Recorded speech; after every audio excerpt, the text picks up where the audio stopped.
The selfie-oriented niche may be a small one, but still active.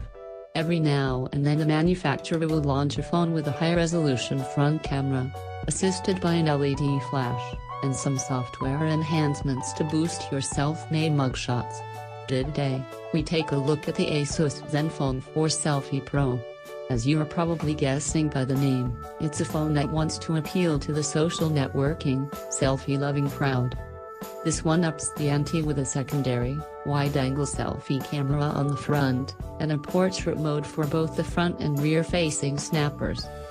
Asus puts its own Zen UI interface on top of Android. Here, we've got Zen UI 4 on top of Android 7.1.1 Nougat.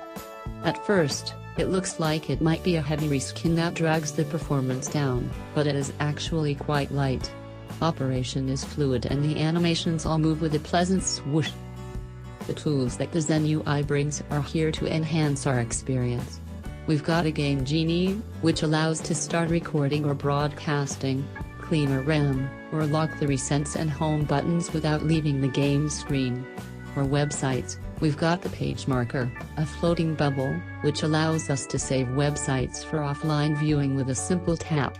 A proprietary phone manager helps us manage our battery life, clean RAM, follow our data usage, and even block apps from auto-starting.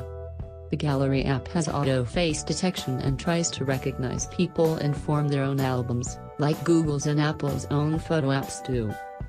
Of course, it wouldn't be called the Selfie Pro unless we had an app that makes use of the frontal camera. The Selfie Master lets us apply 10 levels of skin smoothing to our selfie camera footage in real time.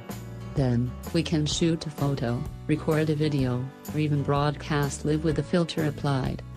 The phone's gallery also has a built-in photo editor, which has a few other popular face-enhancing features, like wide eyes, lipstick application, and other glamour effects.